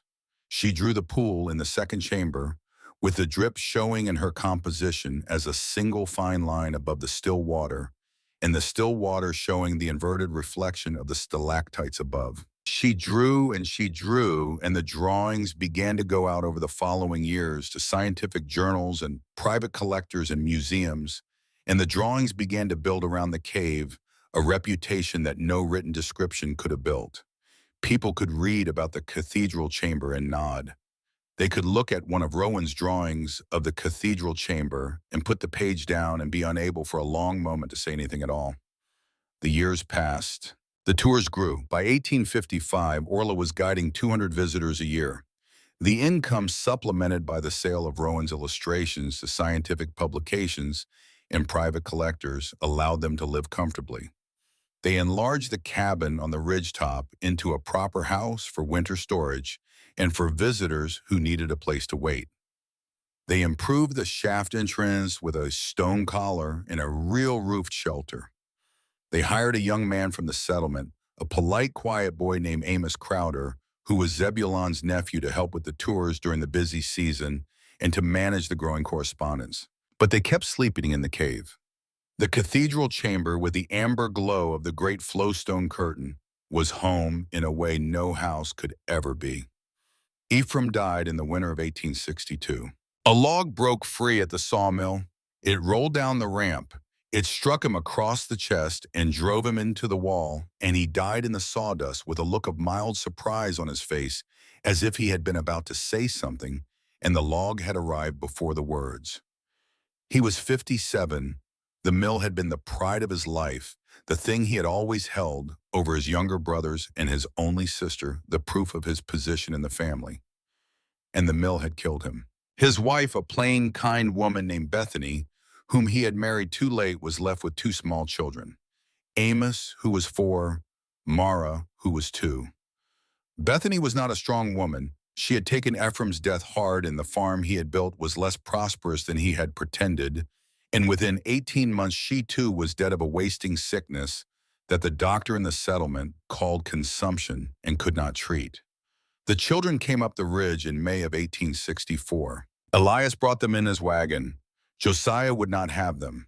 Josiah's own wife had refused, and Josiah had agreed, though his face had been dark about it for weeks. Elias had agreed to take them himself, but Elias was a bachelor in his late 50s now, with no house suited to children, and his own health was uncertain. He brought them up the ridge because Orla and Rowan were the only Thorns left who had a house large enough for children and 2 adults with the patience to raise them. Orla met the wagon at the head of the ridge road. Amos, 6 years old by then, stood in the wagon bed holding his little sister's hand. Mara, 4, had her face pressed against his coat. Neither of them spoke. Orla looked at them for a long moment. She looked at Rowan, who had come out of the cabin behind her. Rowan, who had no children of her own and had never expected any, nodded once. Orla turned back to her nephew and niece. She knelt down in the dust of the ridge road until her eyes were level with theirs. Amos, she said, Mara, my name is your Aunt Orla. This is Rowan. You are going to live with us now. Would that be all right? Amos looked at her for a long, solemn moment. Is it a real cave? He said. It is. Pa said caves was for bats. There are no bats in this one. There is a room with a wall of stone that glows in the lantern light. There is a pool of water you can see to the bottom of. There are formations so thin you can break them with a breath so we do not breathe on them. Amos considered this. All right, he said. Mara did not say anything, but she let go of her brother's hand and she held out her arms to Orla, and Orla picked her up, and the girl's small body was hot and trembling and smelled of travel and sickness and unwashed hair, and Orla carried her down into the cabin without another word. That night, for the first time since 1848, Orla Thorne did not sleep in the cathedral chamber. She slept in the cabin on the ridge top in a bed she had built quickly that afternoon from cedar planks, with the little girl curled in the crook of her arm and the boy asleep on a pallet at their feet. Rowan sat up by the fire and watched over them. Neither of the women had slept much the night before, or the night after, or for weeks to come, but neither of them would have chosen otherwise. The war reached Bone Ridge that winter. Kentucky's divided loyalties meant that both armies moved through the hills at different times, and it was never easy to say in the middle of a rumor whether the next men riding up the Creek Valley would be Federal or Confederate or neither. Orla was 53 years old by then. She kept guiding the few visitors who still came up to Bone Ridge, but for no fee. It seemed wrong to her to charge money for beauty while young men were dying in fields not 50 miles away. A Confederate foraging party climbed partway up the ridge in the autumn of 1862, drawn by the smoke from the cabin chimney, and demanded food. Orla gave them what she had: a sack of cornmeal, a jar of honey Rowan had taken from wild bees in the summer, a strip of dried venison. The soldiers were young, thin, and tired, and they took the food without violence and left without discovering the cave entrance, which was hidden by the well house over the shaft. Rowan watched them go from the cabin window with her arms around both children. When they had faded down the slope, Rowan said very quietly, without looking away from the window, "We should keep less food in the cabin and more in the cave." It was a practical observation. Orla followed it. They moved the stores underground that week. 56 degrees was a better larder than any cabin that froze in winter and sweltered in summer. By the end of October, 200 pounds of salt pork, meal flour, dried apples, smoked fish, and lamp oil sat in the cool of the cathedral chamber. In the winter of 1864, a larger party came. Not uniformed soldiers this time. A detachment of irregulars, 11 of them, riding up from the south, drawn by rumor that the Thorne farm in the valley had once been prosperous. They burned the farmhouse Josiah had inherited. They stripped the barn. They scattered the livestock. And then, still not satisfied, they rode on up the creek and climbed the ridge because a rumor had reached them that a strange household lived in the hills, 2 women and 2 children, and strange households sometimes had things worth taking. Rowan had seen them coming from the ridge top an hour earlier. She had taken Amos and Mara down the ladder into the cave. She had told Amos, who was 10 years old by then, that he was to sit beside his sister in the soda straw gallery with the lantern turned low and not say a word, no matter what he heard from above, and he was to hold his sister's hand until one of his aunts came back down. Amos Crowder had taken the ladder up after them and gone to hide in the woods with the rifle. Rowan had climbed out, closed the shaft door, and covered it with a bucket and a length of rope so that it looked like what it had always been designed to look like: an ordinary well. Then she had walked back to the cabin, where Orla was already waiting, and the 2 women had stood in the dooryard when the 11 men came out of the cedar. The men ransacked the cabin. They found it nearly empty. A small store of cornmeal intentionally left, a jug of cider on the table, a few tin cups. The cabin looked like the cabin of 2 women too poor to bother with. The leader of the irregulars, a thick-necked man with a scar across his nose, and the eyes of someone who had already killed more men than he would admit, looked at Orla for a long time.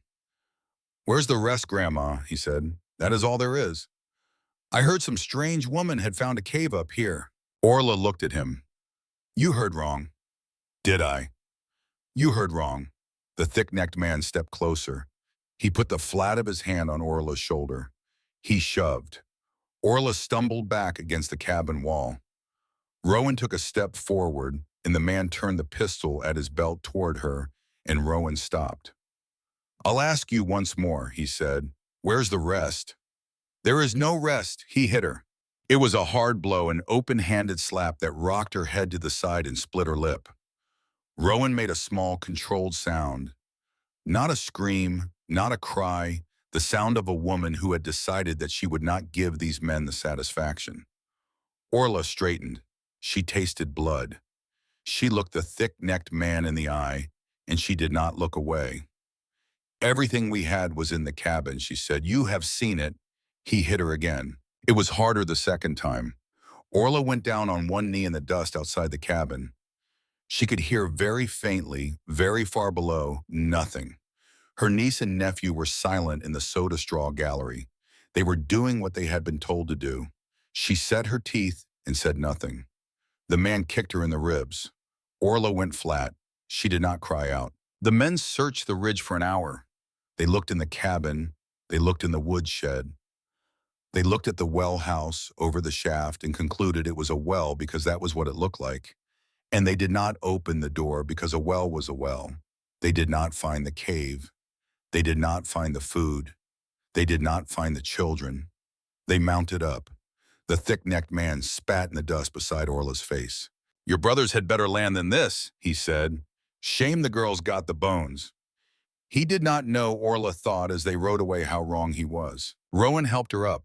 They stood together, the two of them, in the dooryard of the cabin, and Rowan's hand shook where it touched Orla's back.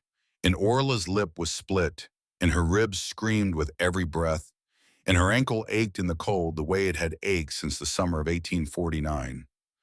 Neither of them spoke. The ridge was silent again. The men had gone. Rowan helped her down the ladder into the cave. Amos and Mara came running out of the soda straw gallery when they saw the lantern, and Amos stopped when he saw his aunt's face, and Mara did not stop, and she ran into Orla's side and held on and did not let go for a very long time. Orla stroked the girl's hair with her free hand. We are all right, she said. We are all right. We are all right.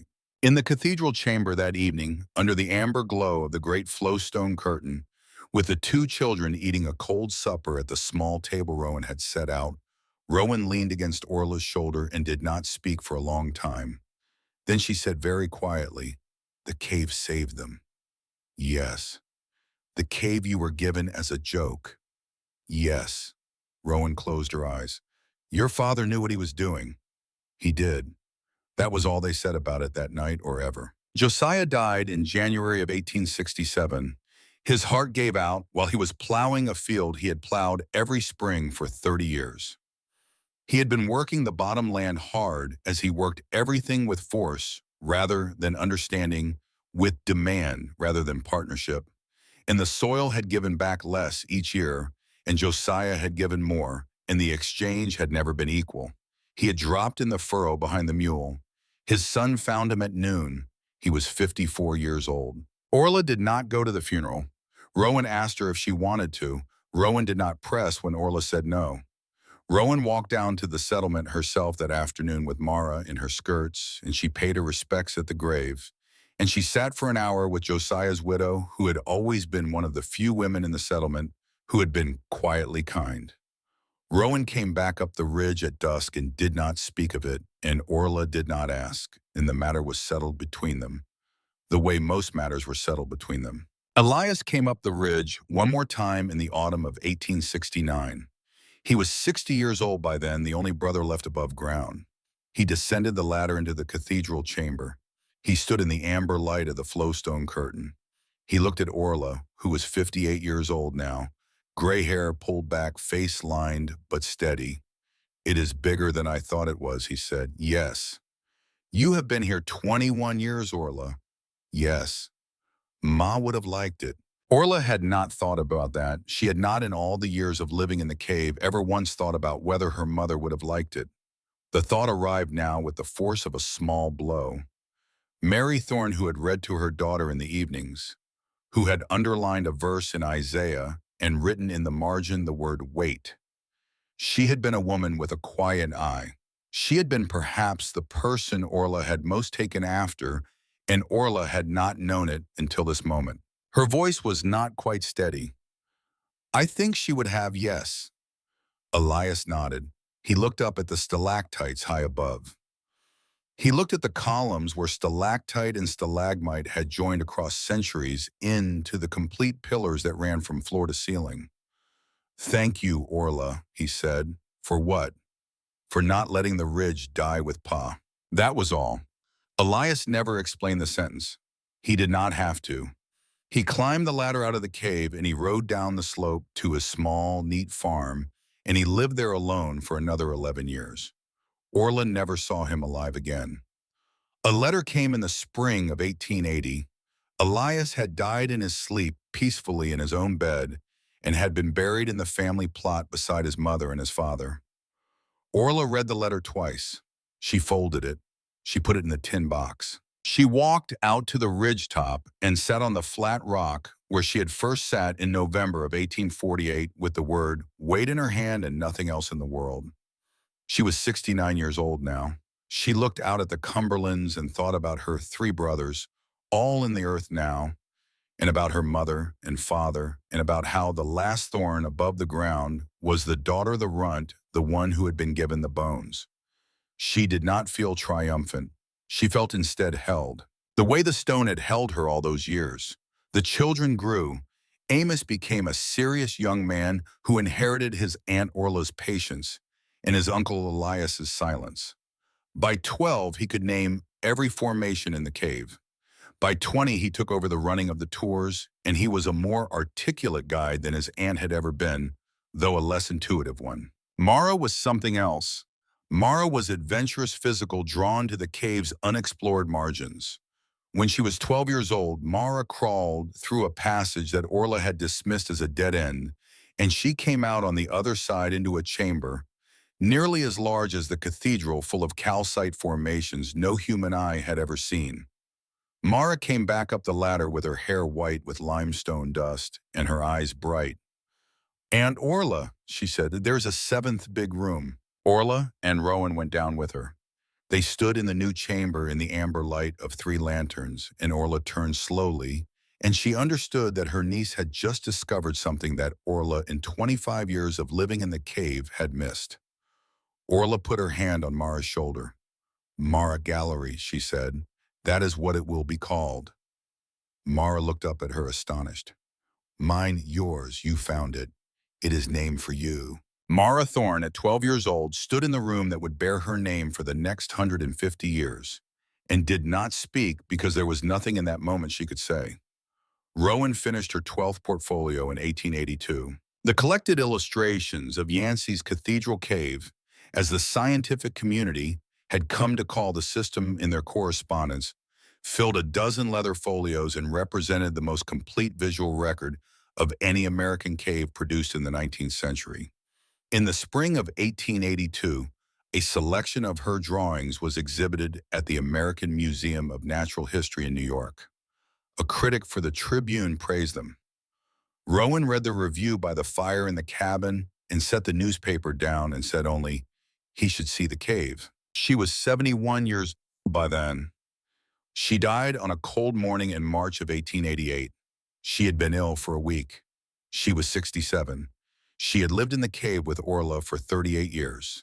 She died in the cathedral chamber on the bed platform where she and Orla had slept together under the amber glow of the flowstone curtain for nearly 4 decades with Orla's hand in hers. Her hands at the end were still stained with ink at the fingertips. She had never, not once in 38 years, scrubbed them clean. The ink was by then as much a part of her as the freckles on the back of her neck.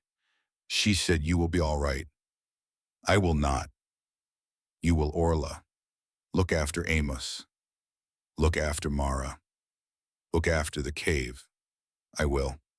She closed her eyes. She did not open them again. The drip in the pool chamber kept its rhythm. The amber glow of the flowstone curtain was the same as it had been on the first night Rowan had come down the ladder and sat on a stalagmite and been unable to speak for 10 minutes. The stalactites above them had witnessed her arrival as a young woman with ink-stained fingers in a magnifying glass, and they witnessed her departure with the same ancient patient indifference with which they witnessed everything. Orla sat with her until the lantern burned low. Then she blew it out. She sat with her in the absolute dark of the deep earth, and she held her hand, and she did not weep. The weeping would come later in the weeks and months ahead in unexpected places. But on the first night in the cave in the dark, she only held her hand and listened to the patience of the earth. She buried Rowan on the ridgetop in the spot where the morning sun fell first, where the maidenhair fern Rowan had come to study grew in such profusion that the rocky ground looked softened, almost gentle. She carved her name into a slab of the ridge's own limestone and set it at the head of the grave. And beneath her name, she carved the words Rowan had said on their second evening together 38 years before. Reality exceeded expectations. Orla lived for one more year. She spent it in the cave. Amos had taken over the tours entirely by then.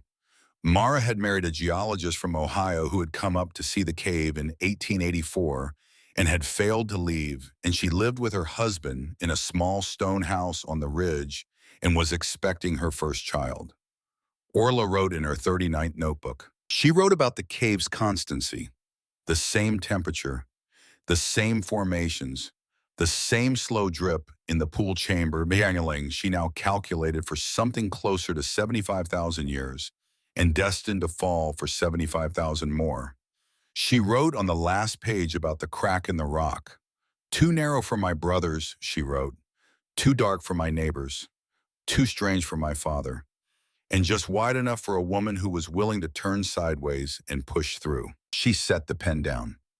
On the morning of the 6th of January, 1889, Amos came down the ladder into the cathedral chamber with breakfast on a tray and found his aunt sitting upright in her chair at the desk with the lantern still burning and the notebook open to the last page and the pen lying beside it where her hand had set it down.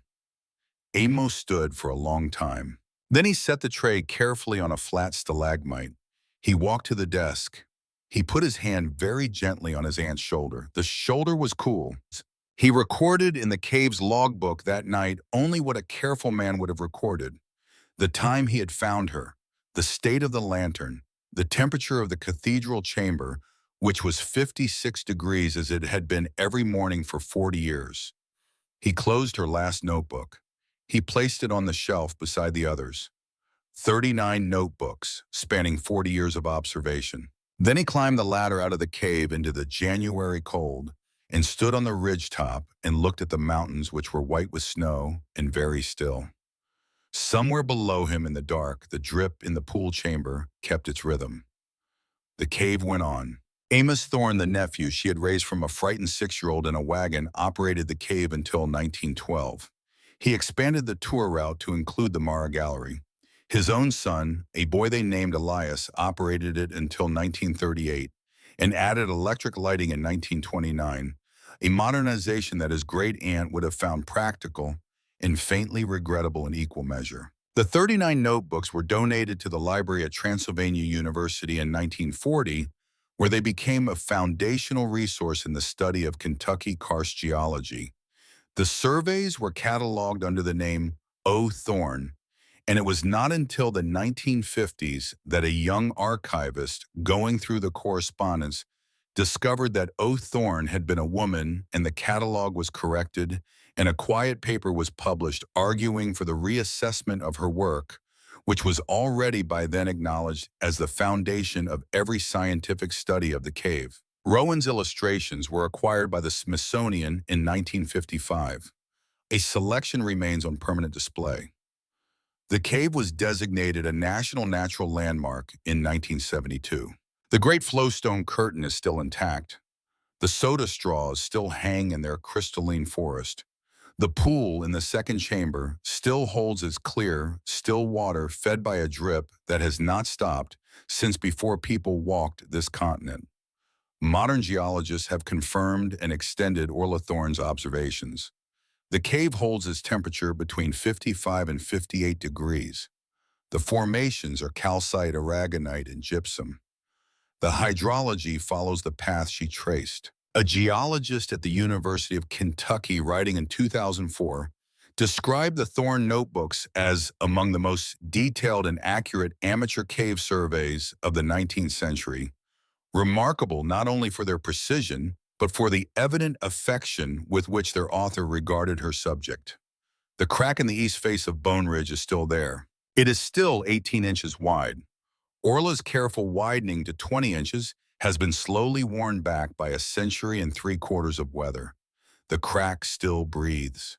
On cold days, you can see the exhalation, a faint plume of warmth rising from the rock, like the breath of something sleeping.